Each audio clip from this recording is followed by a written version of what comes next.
Hello दोस्तों, स्वागत है आप सभी का हमारे यूट्यूब चैनल में। तो दोस्तों, आज के इस वीडियो में हम बात करेंगे साइंस से रिलेटेड इम्पोर्टेंट क्वेश्चंस के बारे में। तो दोस्तों चलिए स्टार्ट करते हैं वीडियो को। तो यहाँ पे पहला क्वेश्चन जो दिया गया है, वायुमंडल में किस गैस की उपस्थिति के कारण पीतल का रंग फीका हो जाता है। ठीक है दोस्तों, तो इसका सही आंसर हो जाएगा ऑप्शन सी, हाइड्रोजन सल्फाइड यानी कि H2S। तो दोस्तों, हाइड्रोजन सल्फाइड यानी कि H2S के कारण पीतल का रंग जो है फीका हो जाता है। तो इसको आपको याद रखना है। इसके बाद दोस्तों यहाँ पे एक वर्ड आया है पीतल। ठीक है, तो दोस्तों पीतल जो है यह एक मिश्र धातु है जो कि आपकी तांबा प्लस जस्ता, ठीक है, तांबा प्लस जस्ता यानी कि जिंक। दोस्तों तांबा प्लस जस्ता जो होते हैं, इन दोनों की धातुओं की जो मिश्र धातु है वह पीतल कहलाती है। ठीक है, और दोस्तों इसको हम याद किस तरीके से रख सकते हैं। तो दोस्तों इसको याद रखने की एक शॉर्ट ट्रिक है, पिताजी। ठीक है, तो पी से हो जाएगा पीतल, ता से तांबा और जी से जस्ता। इस तरीके से आप इसे याद रख सकते हैं। इसके बाद दोस्तों दूसरा क्वेश्चन जो है, कैप्सूल का आवरण निम्न में से किसका बना होता है। तो दोस्तों जो कैप्सूल होता है तो उसका जो बाहरी आवरण होता है, ठीक है, तो वह किस धातु का बना होता है या किस चीज़ का बना होता है। तो दोस्तों इसका सही आंसर हो जाएगा ऑप्शन डी, स्टार्च का। ठीक है दोस्तों, तो इसको आपको याद रखना है कि जो कैप्सूल होता है उसका जो बाहरी आवरण होता है वह स्टार्च का बना होता है। अब दोस्तों इसी तरीके का एक क्वेश्चन और बनता है, एग्जाम्स में कई बार आ चुका है कि जो अंडा होता है तो अंडे का जो बाहरी आवरण होता है वह किसका बना होता है। तो दोस्तों इसको भी आपको याद रखना है। अंडे का जो बाहरी आवरण होता है वह कैल्शियम कार्बोनेट यानी कि CaCO3, ठीक है, कैल्शियम कार्बोनेट का बना होता है। तो इसको आपको याद रखना है, CaCO3। दोस्तों यह एक इम्पोर्टेंट क्वेश्चन है, यह भी एक दो बार एग्जाम्स में आ चुका है, तो आपको दोनों ही याद रखने हैं।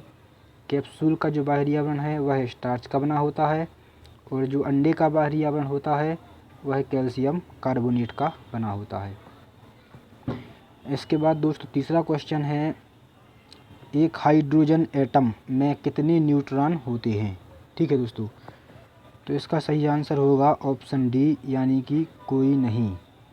तो दोस्तों जो हाइड्रोजन परमाणु है उसमें कोई भी न्यूट्रॉन्स नहीं होते हैं। ठीक है, तो यह आपको याद रखना है।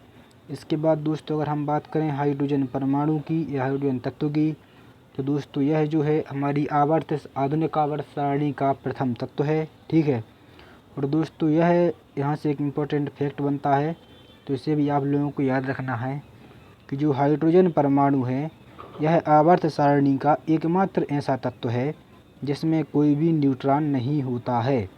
ठीक है दोस्तों, हाइड्रोजन एकमात्र ही ऐसा तत्व है जिसमें कोई भी न्यूट्रॉन नहीं होता है।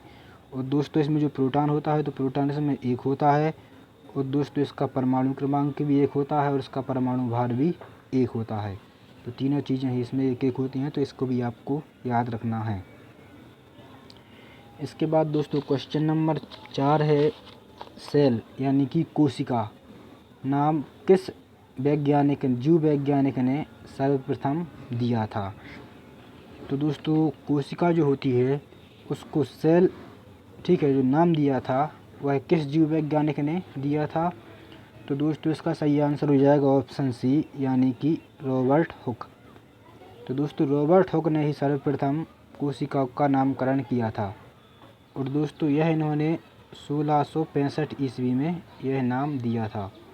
तो दोस्तों आप सन भी याद रख सकते हैं, कभी कभी वो डेट भी पूछ लेते हैं, तो आप नहीं सन बस याद रख लीजिए, 1665 में दिया था। ठीक है, इसके बाद दोस्तों अगर हम बात करें कोशिका की, तो दोस्तों कोशिका क्या है।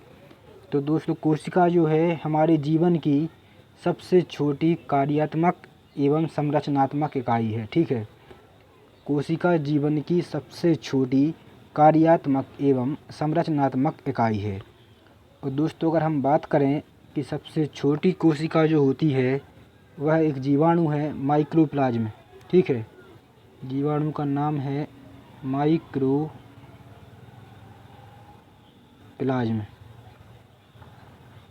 तो दोस्तों जीवाणु है माइक्रोप्लाज्म, इसकी जो कोशिका होती है वह सबसे छोटी कोशिका होती है। तो दोस्तों यह भी इम्पोर्टेंट है, एग्जाम्स में आ सकता है, तो इसको भी आपको याद रखना है। सबसे छोटी कोशिका जीवाणु माइक्रोप्लाज्म की होती है। इसके बाद दोस्तों अगर हम बात करें सबसे बड़ी कोशिका किसकी होती है, तो दोस्तों सबसे बड़ी कोशिका जो होती है वह होती है शुतुरमुर्ग के अंडे की। ठीक है, तो यह भी आप याद रख सकते हैं, सबसे बड़ी कोशिका होती है शुतुरमुर्ग के अंडे की। इसके बाद दोस्तों क्वेश्चन नंबर 5 है, निम्न में से कौन समय की इकाई नहीं है। ठीक है दोस्तों, तो इसका सही आंसर हो जाएगा ऑप्शन डी यानी कि प्रकाश वर्ष। तो दोस्तों सेकंड, नैनो सेकंड और माइक्रो सेकंड, ये तीनों ही जो हैं ये तीनों ही समय की इकाई हैं, जबकि जो प्रकाश वर्ष यहाँ पे दिया गया है तो दोस्तों यह दूरी की इकाई है। ठीक है, और दोस्तों प्रकाश द्वारा एक वर्ष में जितनी भी दूरी तय की जाती है उसको हम एक प्रकाश वर्ष बोलते हैं। ठीक है, तो यह भी आपको याद रखना है, प्रकाश वर्ष किसे कहते हैं। प्रकाश द्वारा एक वर्ष में तय की गई दूरी को हम एक प्रकाश वर्ष कहते हैं। और दोस्तों इसका जो है उपयोग जो है खगोलीय पिंडों के बीच की दूरी ज्ञात करने के लिए या दूरी को व्यक्त करने के लिए इसका प्रयोग किया जाता है।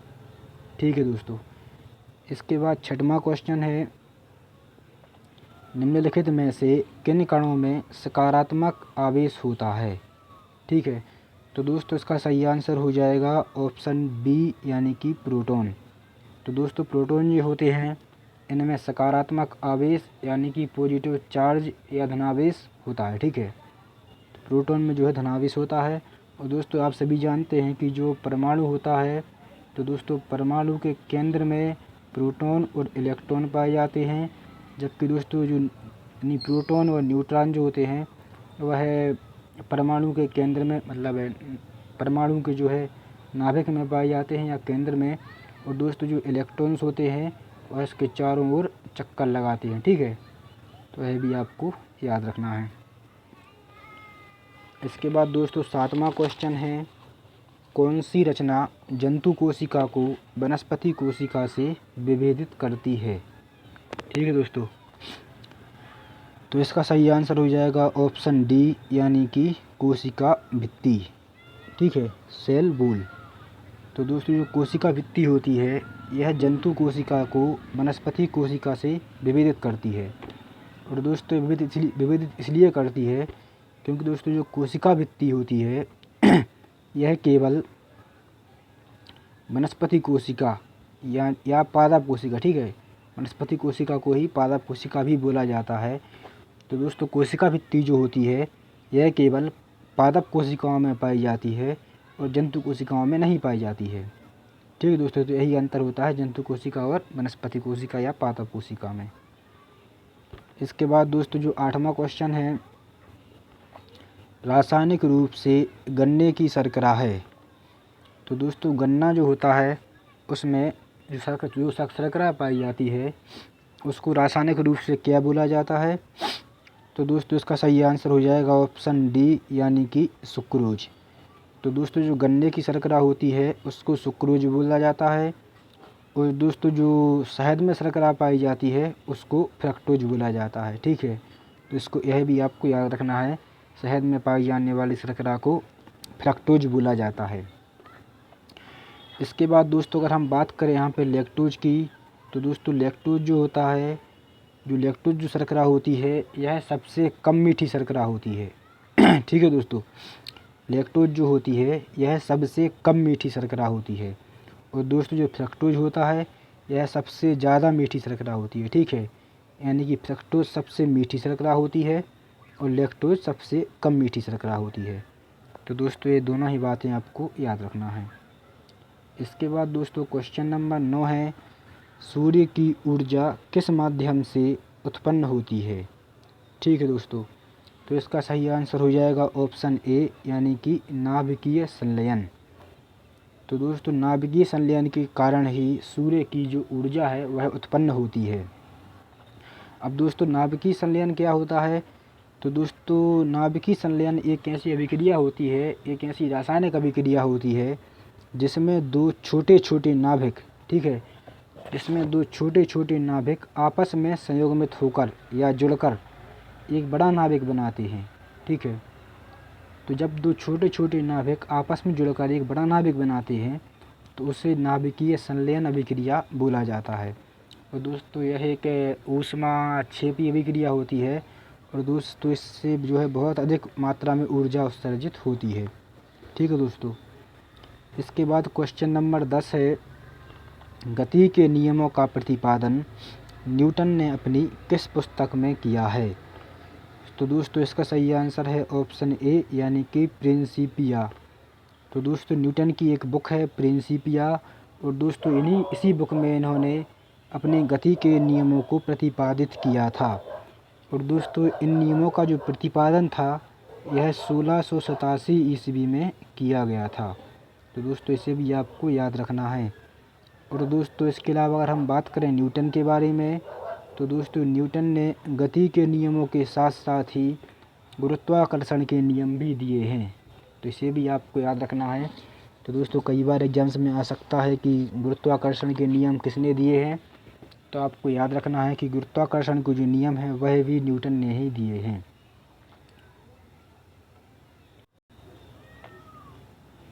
इसके बाद दोस्तों 11वां क्वेश्चन है, वह एकमात्र अधातु कौन सी है जो कमरे के तापमान पर द्रव में बदल जाती है?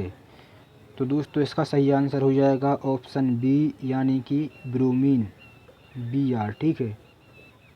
तो दोस्तों ब्रोमीन ही एकमात्र ऐसी धातु है जो कमरे के तापमान पर द्रव अवस्था में परिवर्तित हो जाती है। अब दोस्तों अगर हम बात करें ब्रोमीन की तो दोस्तों इसका परमाणु क्रमांक 35 है और दोस्तों इसे आधुनिक आवर्त सारणी में 17वें समूह में या 17वें ग्रुप में रखा गया है। तो सभी बातें आपको याद रखना है। इसके बाद दोस्तों 12वां क्वेश्चन है, जड़त्व का नियम सर्वप्रथम किसने दिया था? तो दोस्तों इसका सही आंसर हो जाएगा ऑप्शन ए यानी कि गैलीलियो ने, ठीक है दोस्तों।